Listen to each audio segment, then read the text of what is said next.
cordillera de los Andes, a 6.700 metros de altura. En la cima del volcán Llullaillaco, en la Argentina, un grupo de investigadores encontró en 1999 un santuario que contenía 3 fardos funerarios.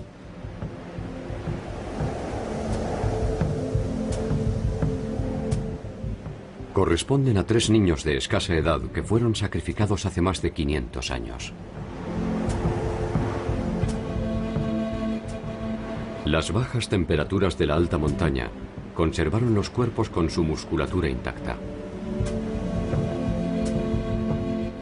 Sus ropas estaban en buen estado.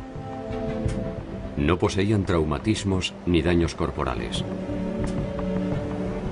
Se encontraban recostados con sus piernas cruzadas y podría decirse que simplemente se habían quedado dormidos.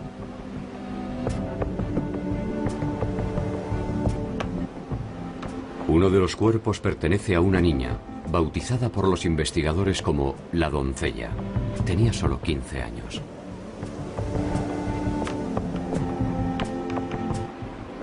La niña del rayo no tenía más de 6 años y fue llamada así porque un rayo calcinó su cuerpo en algún momento posterior a su muerte.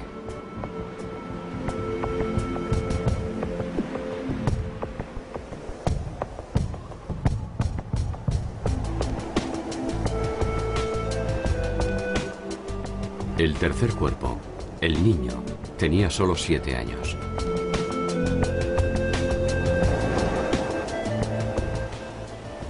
Junto a ellos se encontraron una serie de ofrendas.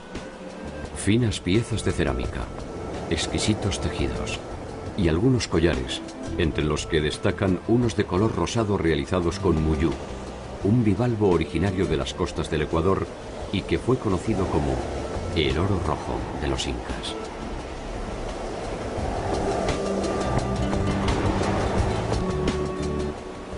¿Cómo y para qué el muyú fue a dar a la cima de un volcán a miles de kilómetros del Ecuador?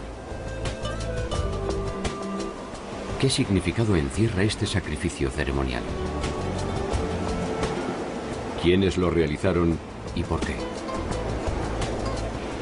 Son algunas de las preguntas que nos exigen remontarnos en el laberinto de un tiempo perdido.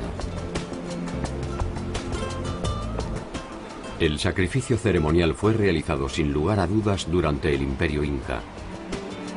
Y traducir las señales que encierra el santuario exige conocer su historia, sus costumbres y su inagotable legado.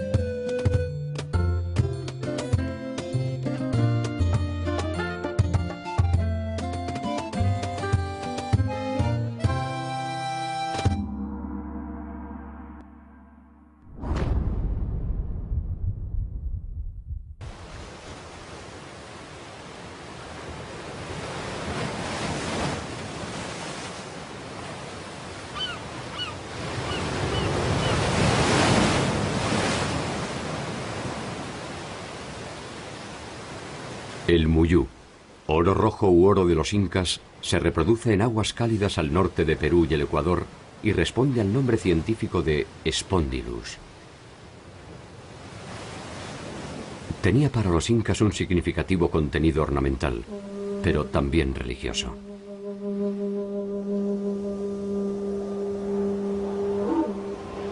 El descubrimiento en el volcán Llullaillaco se puede atribuir entonces a razones de estado. Es probable que alguna amenaza natural, tal vez un temblor o un breve despertar del volcán, haya originado esta ofrenda.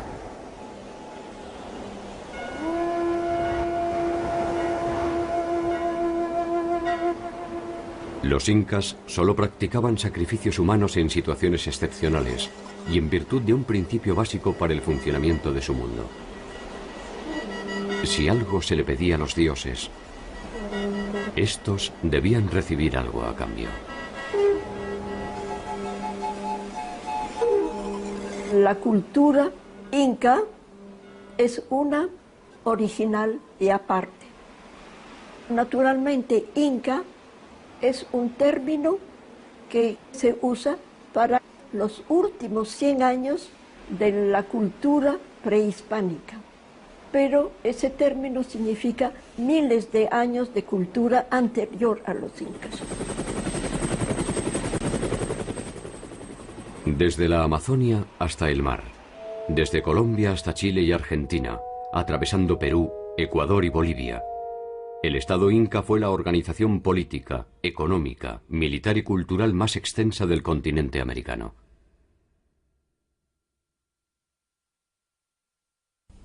Si hubiera sobrevivido hasta nuestros días, las actuales ciudades de Quito, Guayaquil, Trujillo, Lima, Cuzco, Arequipa, La Paz, Potosí, Salta, Tucumán, Viña del Mar y Santiago de Chile, entre otras, estarían dentro de su territorio.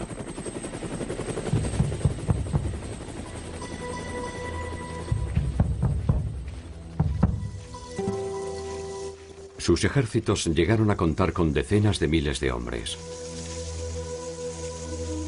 Sus ciudades fueron refinadas y monumentales. Su red de caminos se calcula en más de 20.000 kilómetros. Y su población se ha estimado entre los 12 y los 30 millones de habitantes.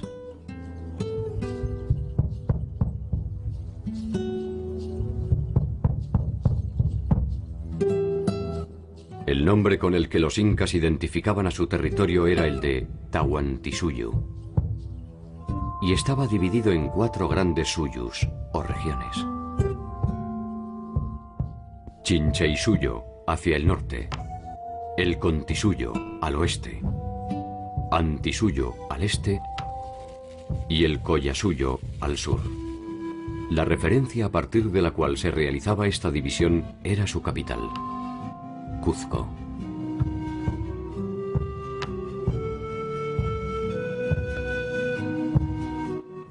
Cuenta la leyenda que la historia de los incas se inicia cuando los hermanos Ayar, Uchu, Cachi, Manco y Auca, acompañados por sus hermanas Mamá Oclo, Mamá Huaco, Mamá Cura y Mamá Raua, abandonan la casa del escondrijo en busca de un lugar en el que establecerse.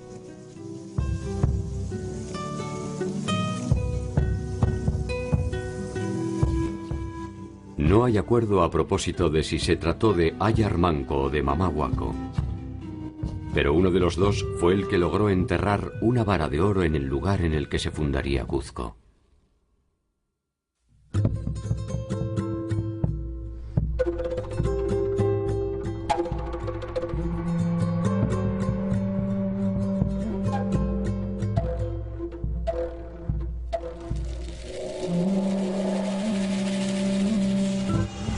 Cuzco fue el centro político y ceremonial del Estado, y desde allí se extendió en sucesivas conquistas militares y diplomáticas.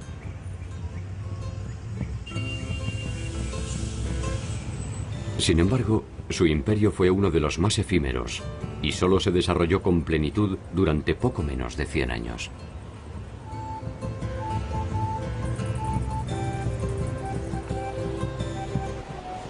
Ese tiempo fue suficiente para consolidar una expansión territorial inédita en el continente.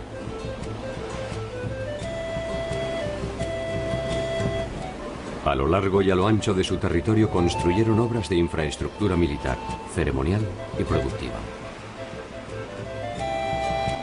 Algunas de naturaleza monumental y otras cuya naturaleza es inexplicable.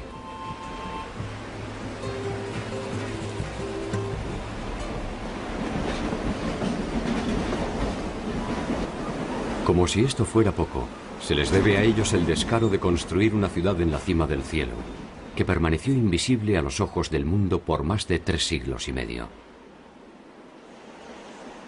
La enigmática Machu Picchu.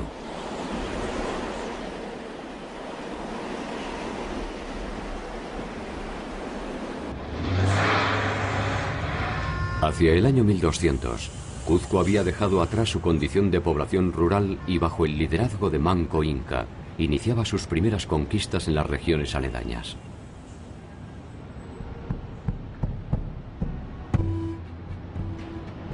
A mediados de 1400, los incas habían sometido a un importante número de poblaciones y comenzaban a dibujar los primeros trazos de su propia leyenda.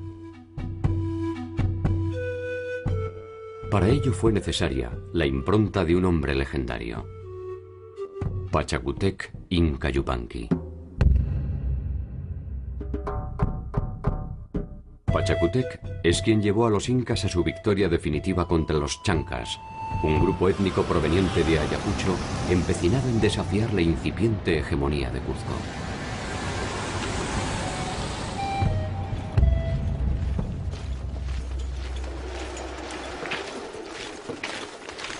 El enfrentamiento entre ambos grupos era histórico e irreversible. En aquella ocasión, los chancas marchaban sobre Cuzco, y Viracocha, que estaba al mando de la ciudad, huye de la misma dejándola sola e indefensa.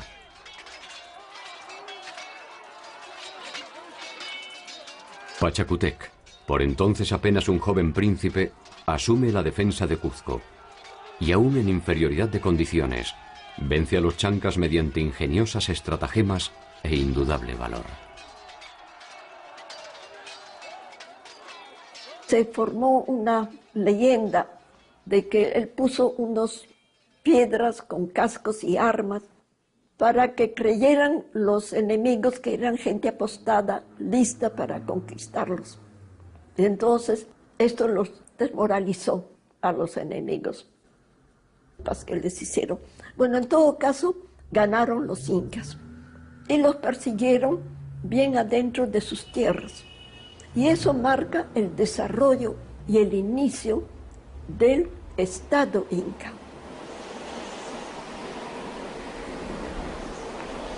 El triunfo inca inicia el liderazgo de Pachacútec, quien recibe en el templo de Inti Cancha el mandato divino para ser, de ahí en adelante, el soberano de todos los incas bajo el nombre de Pachacútec Inca Yupanqui, cuyo significado es el que transforma el mundo.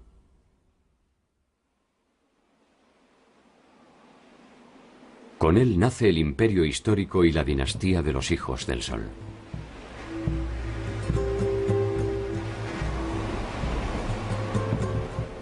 Pachacútec cambia radicalmente la historia de los incas. Hace evacuar el Cuzco y lo reconstruye íntegramente según su propia visión del mundo.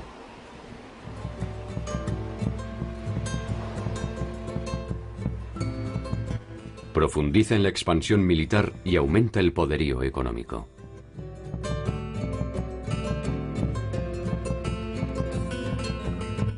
La construcción de caminos se transforma en una necesidad estratégica que permite no solo el movimiento de sus tropas, sino la intensificación del intercambio de bienes y servicios.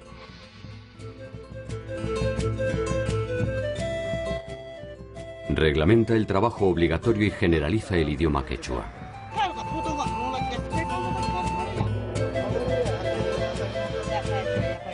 Construye palacios monumentales, casas de descanso, templos y fortalezas en torno a Cuzco, que ahora sí derrama su sombra de poder sobre el territorio.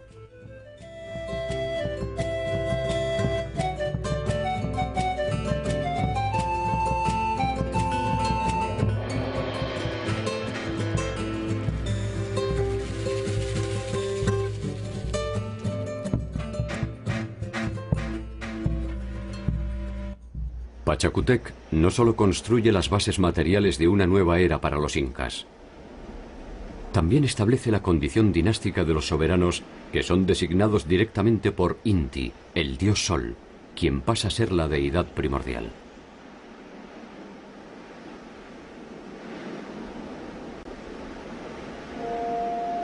Inicia la segunda expansión del Estado. Por su actuación y la de sus generales, derrota a chancas, parcos y chimús y consolida su posesión del área de influencia del antiguo Tiwanaku, a orillas del lago Titicaca. Su sucesor Topa Inca multiplicará exponencialmente la expansión del Estado entre 1463 y 1493. En apenas 30 años llegará hasta Quito, hacia el norte, en el actual territorio de Ecuador, y más allá de lo que hoy es Santiago de Chile, hacia el sur. Finalmente, bajo el gobierno de Huayna Cápac, los incas alcanzarán el actual territorio colombiano.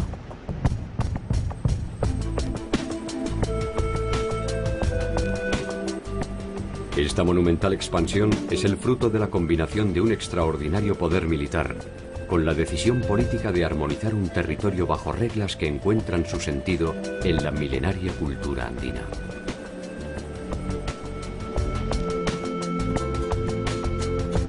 De alguna forma, los incas imponen leyes que los pueblos sometidos ya consideraban como propias.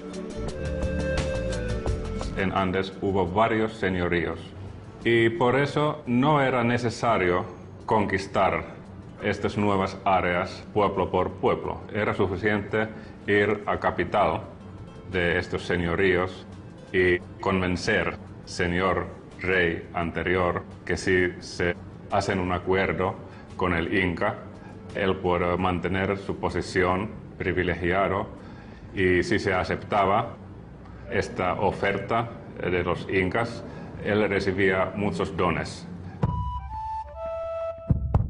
Respaldado por su ejército, el Inca realizaba una serie de obsequios al futuro miembro del Estado, ofreciendo a cambio su protección y sus conocimientos.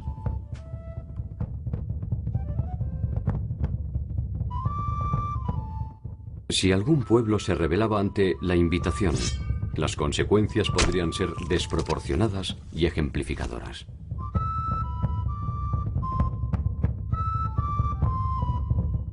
Se dice que durante la campaña a Tumbes, los huancahuilcas que habían traicionado a Topa Inca fueron sometidos por Huayna Cápac, quien como represalia ejecutó a una 10ª parte de la población.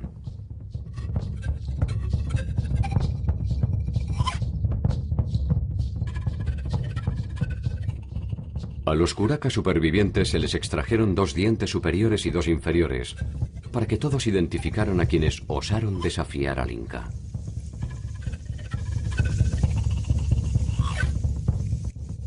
Este castigo era de naturaleza hereditaria y alcanzaba a todos los descendientes por siempre jamás.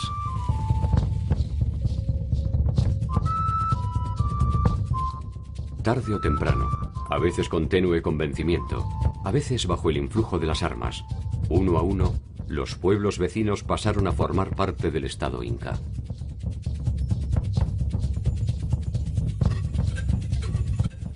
Pese a la característica compulsiva de los acuerdos, estos se basaban en uno de los principios básicos del funcionamiento de las relaciones andinas: el principio de reciprocidad.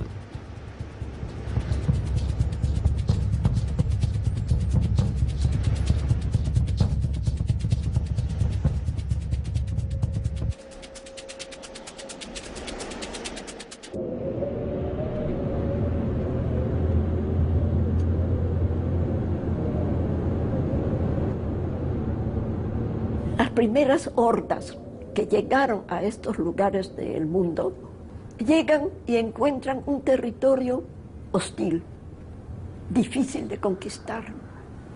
De ahí parte el sentido comunitario del mundo andino. Por eso hay que remontar a tiempos más atrás para comprender este espíritu comunitario que necesita recibir ayuda y dar ayuda, lo que se llama la reciprocidad.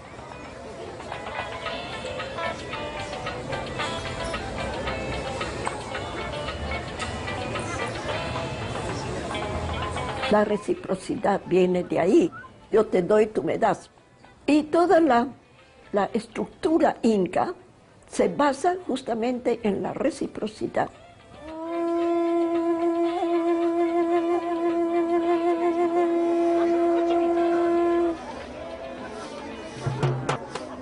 El principio de reciprocidad regía todas las relaciones del mundo andino.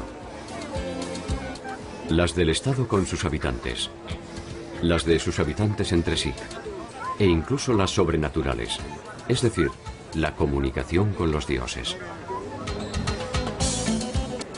Esta última daba origen a una reciprocidad distinta, la reciprocidad asimétrica. Las ofrendas realizadas a los dioses podían no tener contraprestación por parte de estos. América no conocía moneda, entonces tenía que tener otra cosa para sustituir la moneda. Acá no había venta ni compra, había la reciprocidad y la unidad de valores. Por tantos granos que yo te doy, tú me das tantos recipientes de chicha. Y no había la idea de lucro, sino de intercambio.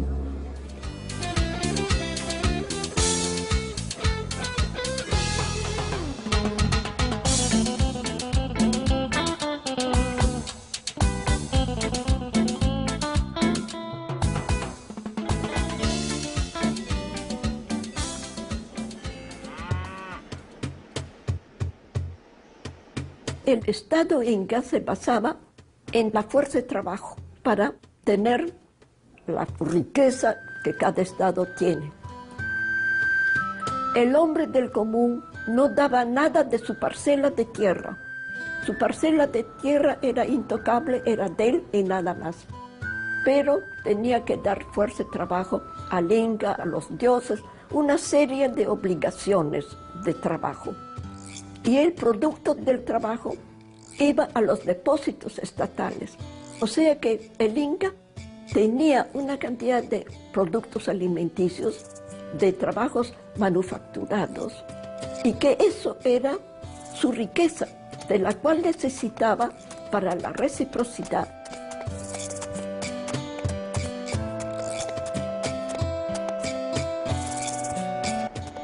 Así como en la naturaleza, la noche sigue al día y la cosecha a la siembra, el hombre se integraba a la sociedad mediante el aporte de su trabajo durante un ciclo que podía ser variable de acuerdo a la actividad a desarrollar.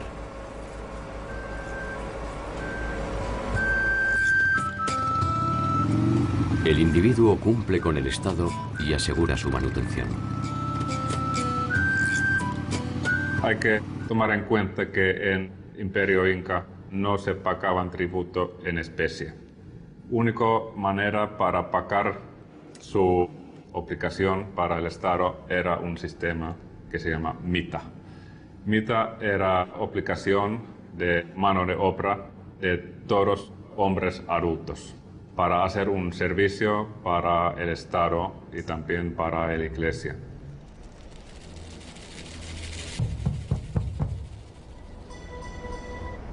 La mita podía prestarse no solo en la producción de bienes, sino también en la construcción de palacios, trabajando en las minas o en el mantenimiento y expansión de la red de caminos.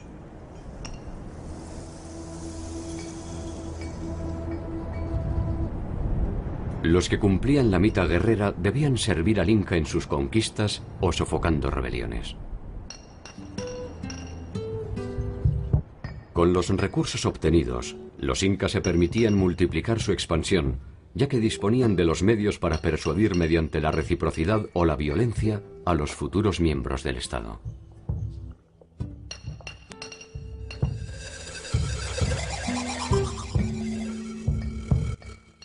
El trabajo era un valor fundamental de la sociedad incaica, y como tal, la holgazanería era castigada severamente.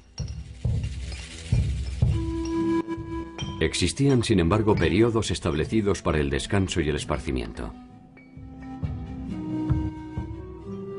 Otros tribus pagaban este tributo bailando para Inca. Sabemos que, por ejemplo, en Callabaya, una parte de población tenía que especializarse en baile y canto.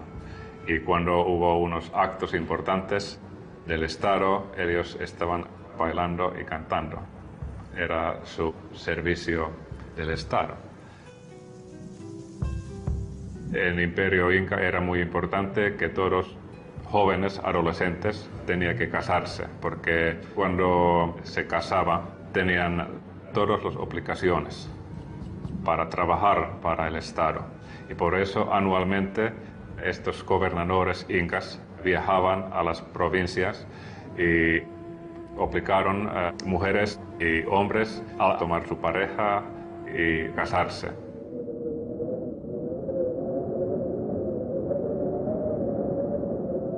La Las familias estaban organizadas en torno a un ayllu. El ayllu era un grupo poseedor de una unidad productiva en la que sus miembros trabajan según su especialidad. Podían ser artesanos, tejedores o agricultores. La reunión de varios ayllus era el origen de una comunidad que poseía sus propios jefes o curacas, encargados de la organización y administración de sus integrantes. El producto de este servicio al Inca se depositaba en los tambos.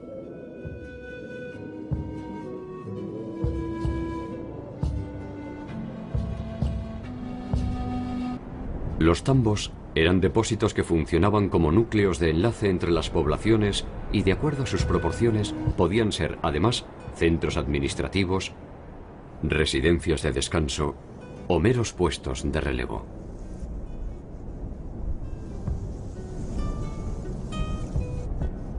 Estos puestos se ubicaban cada 2 o 3.000 metros. Poseían al menos 2 mensajeros que, mediante un sistema de postas, podían transportar información o pequeños bultos atravesando el vasto territorio en algo más de 20 días.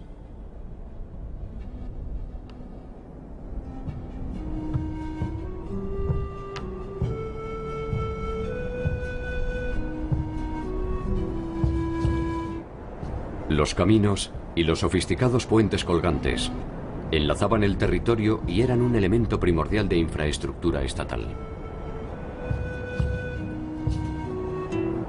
Por ellos se movilizaban los administrativos, los nobles y los ejércitos.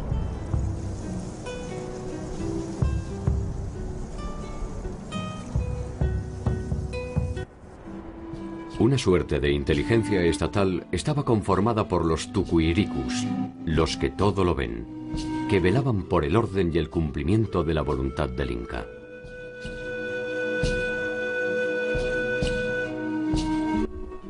Esa voluntad se traducía en un inédito sistema de convivencia en el que se combinaban el trabajo individual y el aporte colectivo.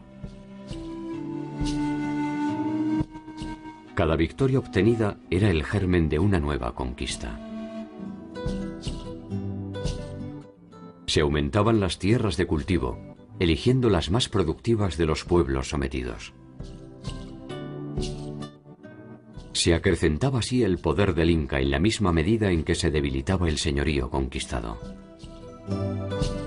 El Estado Inca era muy jerárquico, así que para los incas, clases sociales y distancia entre las clases sociales era una cosa básica.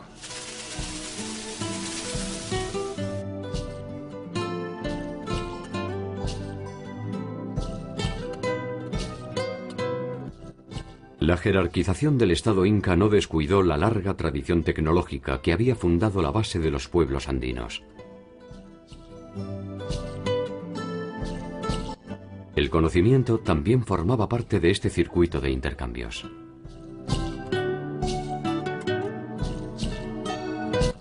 En la localidad de Moray existe aún un centro para la experimentación tecnológica agraria que reconstruye una serie de ecosistemas donde realizar pruebas para diversificar los cultivos.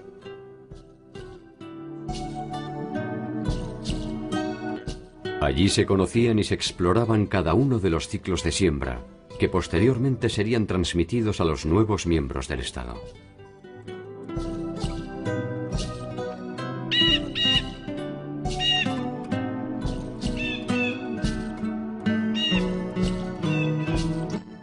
La ciudadela de Pisac fue la primera construcción realizada por el gran Pachacútec.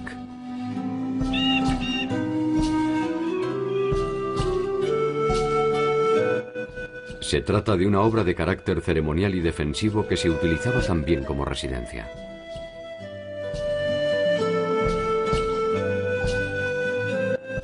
Estas construcciones monumentales y exquisitas aumentaban el prestigio de los incas y le daban a Cuzco una imagen de invulnerabilidad que permitía aplacar cualquier intento de rebelión en los pueblos sometidos.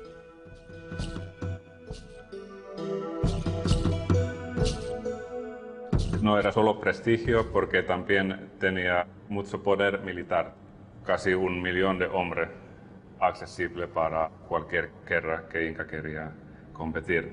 Y era una combinación de poder real y poder simbólico. Cuzco llegó a albergar más de 300.000 personas en el momento de la llegada de Pizarro, al mando del ejército invasor. Lo que empezó como una aldea rústica se transformó íntegramente bajo el gobierno de Pachacútec.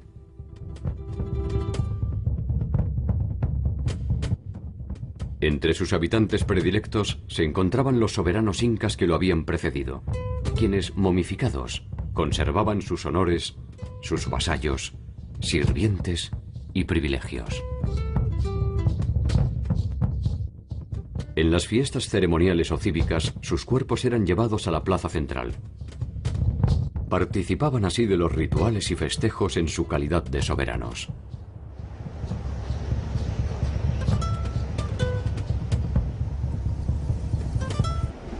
Fueron muchos e increíbles los logros y glorias alcanzados por Pachacútec.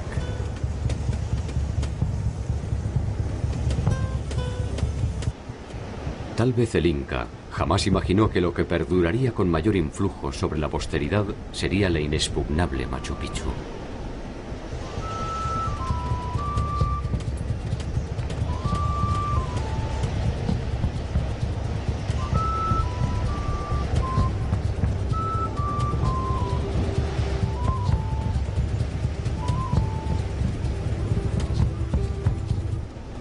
Su sola observación alcanza para comprender la verdadera dimensión de la civilización inca.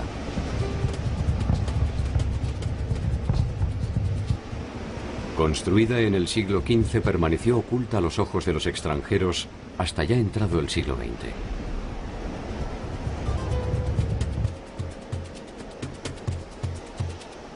Después de la invasión española, y más allá de la cruda resistencia de los incas, el secreto se mantuvo en la montaña sin que nadie desvelara su existencia.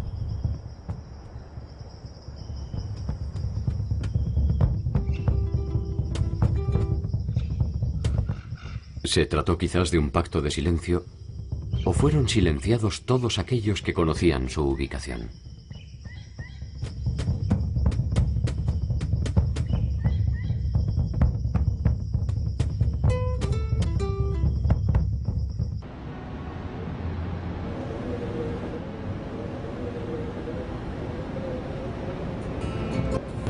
Ubicada a 130 kilómetros de Cuzco, a más de 2.200 metros sobre el nivel del mar, Machu Picchu es hoy la construcción más emblemática y conocida del Imperio Inca.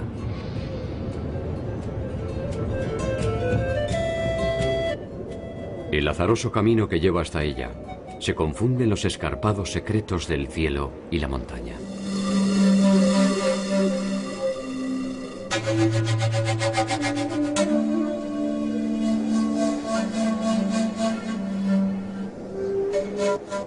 Profundos abismos dificultan su acceso y ayudan a esconder su esquiva figura.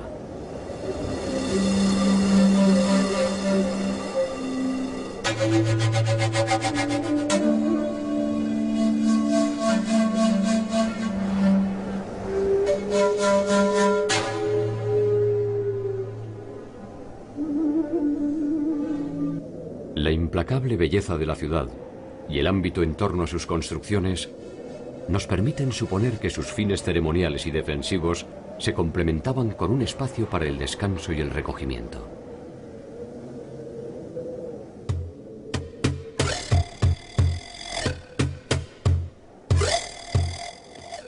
Sus edificaciones de piedra pulida recrean un recorrido casi inverosímil que desafía nuestra credulidad.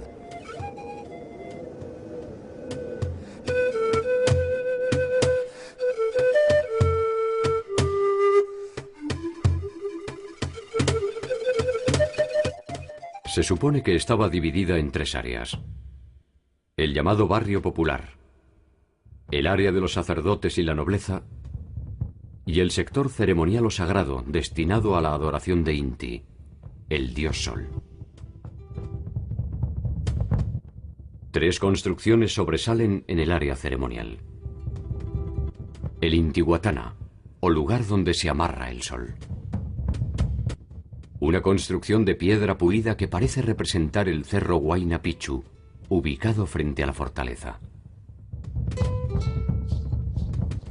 El Intihuatana era a la vez un altar y un sistema de medición del tiempo mediante la combinación de luces y sombras.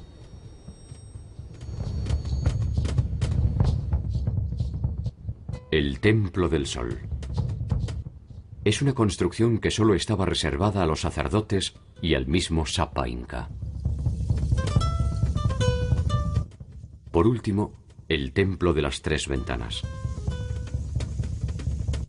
Es probablemente una estilizada representación del Tampu-Tocco, el lugar desde el que los hermanos Ayar iniciaron el periplo que terminaría con la fundación de Cuzco.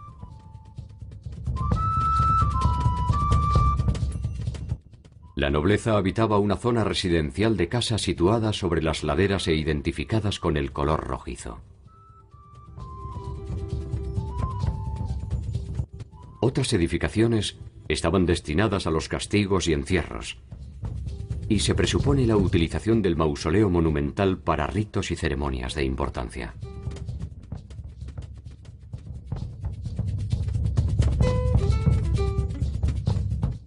Separada de la zona residencial, la gente común desarrollaba las tareas productivas necesarias para el funcionamiento de la ciudad.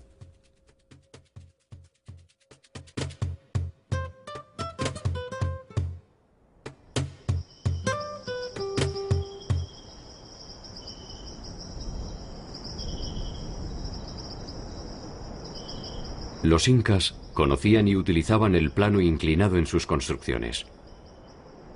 Pero aún así, resulta difícil imaginar cómo fueron transportadas esas piedras hasta el lugar que termina abruptamente en un abismo de 600 metros de profundidad.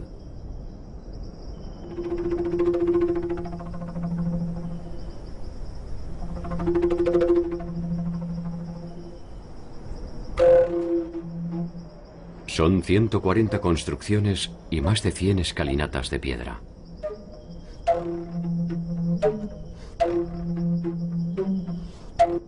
En su traza y en su entorno se puede pasar fácilmente del ámbito rural al urbano casi sin solución de continuidad.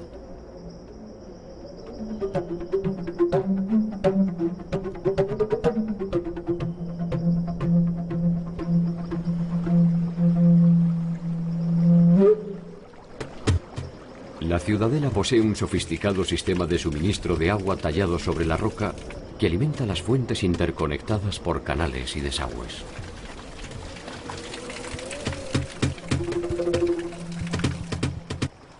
Un original sistema de riego se alimenta de este fluido vital conducido con inteligencia y moderación hacia las terrazas de siembra.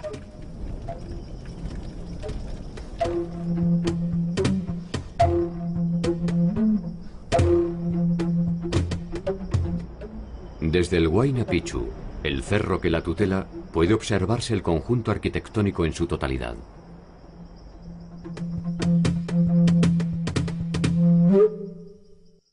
Abandonarse unos instantes a su contemplación es sustraerse de nuestro tiempo y apreciar la espiritualidad de ese espacio que vio los mejores tiempos de los incas.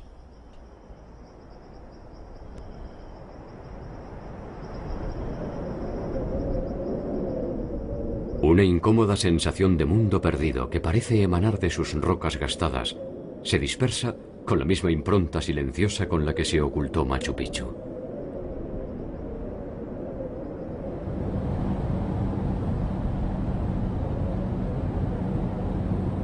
Si uno se deja arrastrar por los caminos del presente, no tardará en observar las mismas prácticas milenarias que perfeccionaron los incas. Lejos y no tan lejos de las ciudades, el conjunto de la sociedad continúa con espontánea fidelidad recreando cada una de las leyes no escritas de su raza.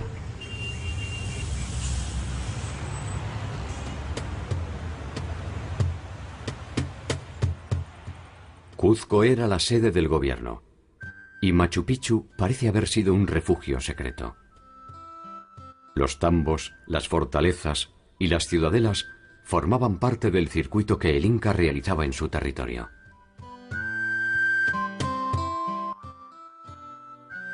Algunos de estos viajes tenían como finalidad controlar el normal funcionamiento del imperio. Mediante estas visitas se aseguraba el cumplimiento de las directivas y el ideario cuzqueño. En cada visita se atendían asuntos administrativos, políticos y religiosos. Periódicamente se relevaban existencias materiales, pertrechos y suministros y se censaba a la población.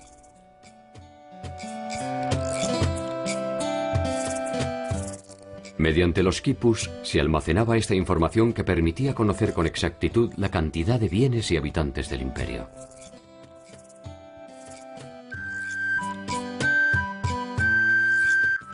El quipu es un sistema de escritura mediante nudos de variadas formas agrupados en cuerdas de diversos colores. Preferentemente servía para registrar cantidades relativas a inventarios de cosas, nombres de personas, parentescos y tributos.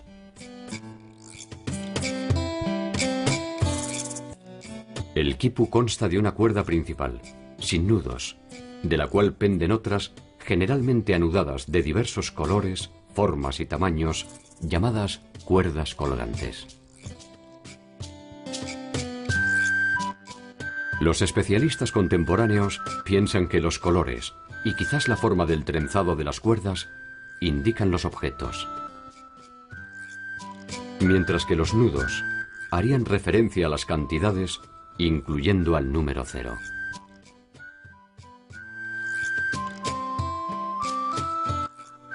Toda esta información terminaba en Cuzco. El poderío de la ciudad alimentó también la existencia de la codicia, que sembró rápidamente la intriga entre los distintos miembros de la nobleza.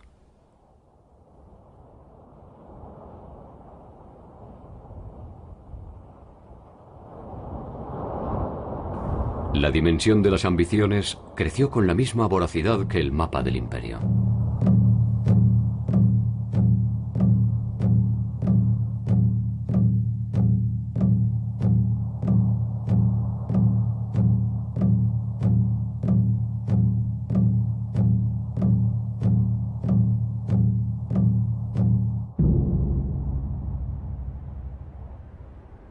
Pocos se animaban a desafiar al poderío inca.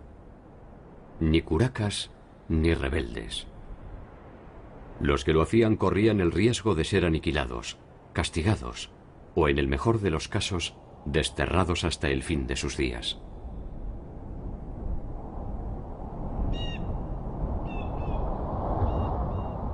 El poder que ostentaban los incas devenía directamente de sus dioses. Difícilmente algún hombre podía enfrentarse a ese mundo sobrenatural.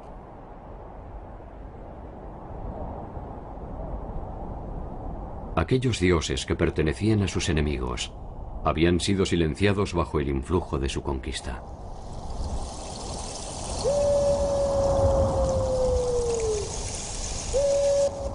Hacia el norte de la ciudad de Lima se encuentra el adoratorio de Pachacamac, una de las deidades del mundo antiguo que los incas veneraban.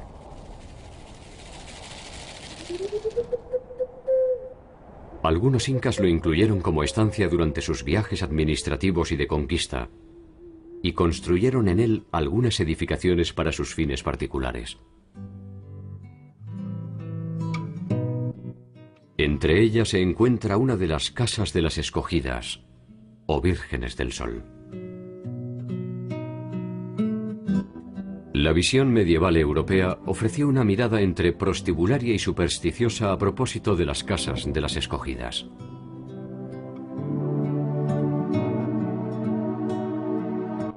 La influencia de la mujer en la sociedad incaica definió muchos de los eventos trascendentes de la historia andina. La formación de la mujer jugaba un papel central en el calculado diseño de la sociedad. A las llamadas vírgenes del sol se las elegía entre las niñas más hermosas del imperio cuando tenían entre 8 y 10 años.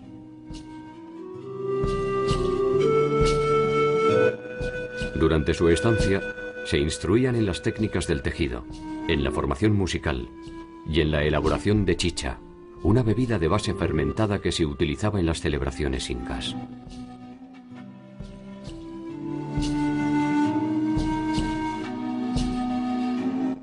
Realizaban estas tareas bajo la supervisión de una mujer mayor identificada como Mamaconda.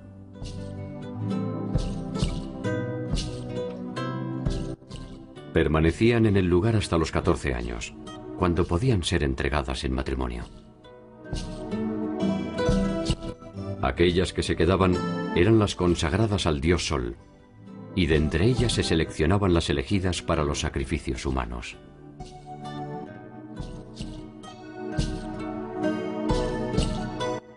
Una de ellas, portando un collar de muyú que fuera traído de las remotas costas del Ecuador al norte del imperio, abandonó un día una de estas casas para marchar en cortejo hacia el lejano sur, donde el volcán Yuyayaco había expresado en su idioma el enfado de los dioses.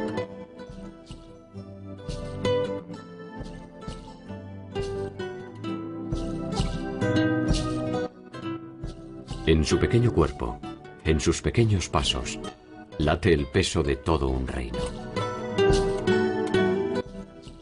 Ella va hacia la muerte como una ofrenda para que sus dioses restablezcan el equilibrio del mundo. Poco puede entender su trabajada pureza del verdadero fango que rige el destino de los hombres. Difícilmente pueda saber que el fin del imperio no será producto de un acto divino.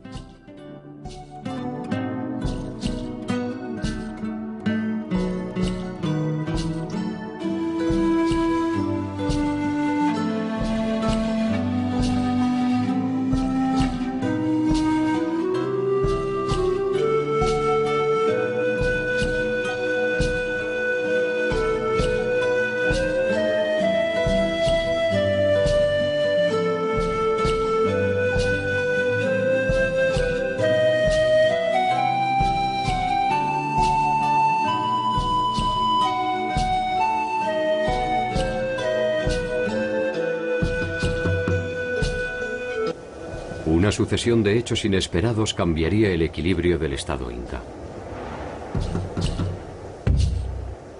Hacia 1493 se inicia el gobierno de Huayna Cápac, que traslada el eje de Cuzco hacia Quito, donde fija su residencia en forma casi permanente.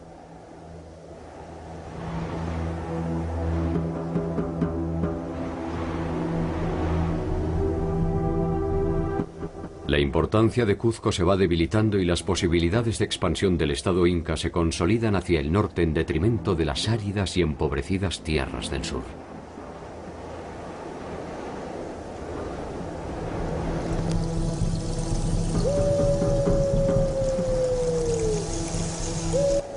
La muerte de Huayna Cápac dará inicio a las intrigas palaciegas que terminarán enfrentando a Cuzco y Quito. Las sucesiones incas son muy tumultuosas, con muchos asesinatos, intrigas, porque no había lo que hay en Europa, la primogenitura. Entonces era un número limitado de candidatos y había que escoger entre esos limitados candidatos. De ahí que vienen crímenes, pasiones y se matan y hacen de todo. Huayna Cápac muere sin dejar resuelta su sucesión.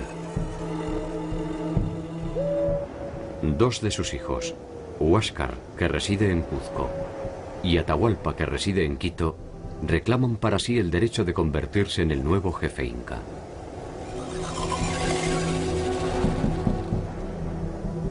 Por un tiempo, ambos comparten tensamente el control del Tahuantinsuyo.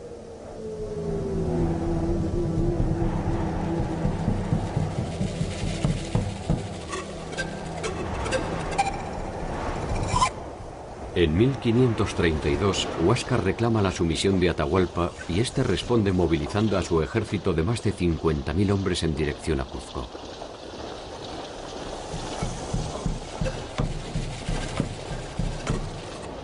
Fue el principio del fin del imperio más extenso de América.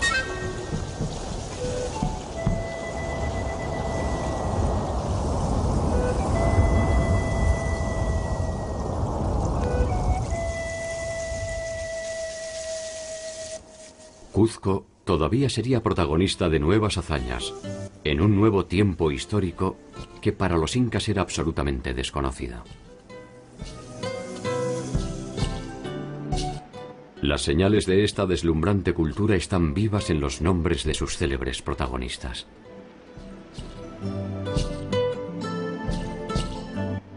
Por debajo de ellos, más allá del poder de sus ejércitos, más allá de sus intrigas palaciegas o de su temor reverencial, más allá de sus ciudades y sus monumentos, más allá de sus goces y sus derrotas, de sus miserias y de sus sombras. Anónimamente, por encima y por debajo de las marcas doradas de la historia, el hombre andino espera, encerrado en sus propias tradiciones, un nuevo tiempo en el que sus dioses no repetirán el oprobio de abandonarlos definitivamente.